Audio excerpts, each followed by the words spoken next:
भारत में G20 शिखर सम्मेलन का सफल आयोजन हुआ। इस समिट के लिए खासी तैयारी की गई थी। अब G20 के सफल आयोजन के बाद सभी की निगाहें 18 सितंबर से होने वाले संसद के विशेष सत्र पर हैं।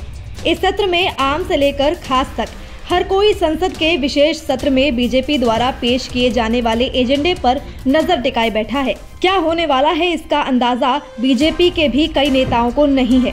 संसदीय कार्य मंत्री प्रहलाद जोशी ने G20 के आयोजन से पहले इस विशेष एजेंडे को लेकर एक्स पर एक ट्वीट कर इसकी जानकारी दी थी, जिसमें उन्होंने लिखा, संसद का विशेष सत्र आगामी 18 से 22 सितंबर के दौरान होगा, जिसमें 5 बैठकें होंगी। अमृतकाल के समय में होने वाले इस सत्र में संसद में सार्थक चर्चा और बहस होने को लेकर आशान्वित हूँ। G20 समिट से पहले से ही सभी की निगाहें संसद के विशेष सत्र पर हैं, जिसमें विपक्ष लगातार सत्ता पक्ष से एजेंडा बताने की मांग कर रहा है। वहीं मोदी सरकार ने इस बात को यह कहकर टाल दिया कि सत्र का एजेंडा पहले से रखने की परंपरा नहीं रही है। 18 सितंबर से शुरू हो रहे संसद के विशेष सत्र के सरकार द्वारा पेश किए जाने वाले एजेंडे को लेकर काफी चर्चाएं हैं, जिसमें माना जा रहा है कि सत्र में एक राष्ट्र एक चुनाव को लेकर चर्चा हो सकती है और सरकार इस पर एक कानून भी बना सकती है। वहीं दूसरी ओर चर्चा देश के नाम को लेकर भी की जा रही थी कि सत्र का एजेंडा स्थायी रूप से देश का नाम इंडिया से भारत करने को लेकर होगा। हालांकि अभी तक विशेष सत्र के एजेंडे पर सिर्फ कयास ही लगाए जा रहे हैं। हाल ही में G20 शिखर सम्मेलन का सफल आयोजन और चंद्रयान 3 की सफल लैंडिंग से भी देश में काफी खुशनुमा माहौल है। ऐसे में ये भी माना जा रहा है कि सरकार इस अवसर का इस्तेमाल देश के सामने अपनी पॉजिटिव इमेज बनाने के लिए कर सकती है। एक खबर के अनुसार अटकलें ऐसी भी हैं कि इस सत्र में सरकार कुछ ऐसा कदम उठाने वाली है जिसका असर आने वाले चुनावों पर भी पड़ेगा। इसमें जम्मू कश्मीर को राज्य का दर्जा वापस देने का प्रस्ताव, समान नागरिक संहिता लाने की दिशा में कदम, लंबे समय से प्रतीक्षित महिला आरक्षण विधेयक का पारित होना या एक राष्ट्र एक चुनाव की दिशा में कदम आगे बढ़ाना भी हो सकता है।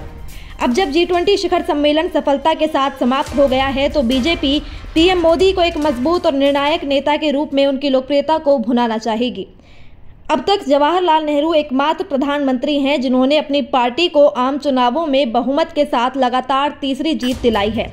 अगर इस बार भी लोकसभा चुनावों में बीजेपी जीत हासिल करती है तो नरेंद्र मोदी प्रधानमंत्री पद पर बैठने वाले देश के दूसरे नेता होंगे। इससे पहले कब बुलाया गया था विशेष सत्र, आइए जानते हैं। जून 2017। ये पहली बार नहीं है जब भारत में नरेंद्र मोदी सरकार के कार्यकाल के दौरान विशेष सत्र बुलाया जा रहा हो।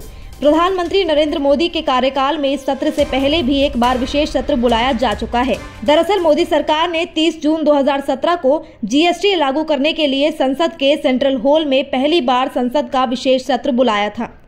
साल 2015। एक खबर के अनुसार साल 2015 से पहले 26 नवंबर 2015 को विशेष सत्र बुलाया गया था। उस दिन सरकार ने BR अम्बेडकर को श्रद्धांजलि देने के लिए इस सत्र को बुलाया था। साल 2015 में भारत अम्बेडकर की 125वीं जयंती मना रहा था। ये वही साल था जब 26 नवंबर को संविधान दिवस घोषित किया गया था। साल 2002। साल 2015 से पहले साल 2002 में भी विशेष सत्र बुलाया जा चुका है। उस वक्त सत्ता में ही रही NDA सरकार ने 26 मार्च को दोनों सदनों की संयुक्त बैठक में आतंकवाद निरोधक विधेयक पारित कर दिया था, क्योंकि सत्तारूढ़ गठबंधन के पास राज्यसभा में इसे पारित कराने के लिए बहुमत नहीं था। साल 1997। भारत छोड़ो आंदोलन की 50वीं सालगिरह पर 9 अगस्त 1997 को आधी रात संसद का सत्र बुलाया गया था। फिलहाल इस खबर में इतना ही। देश दुनिया से जुड़ी तमाम न्यूज अपडेट्स के लिए आप जुड़े रहें सहारा समय के डिजिटल प्लेटफॉर्म के साथ। धन्यवाद।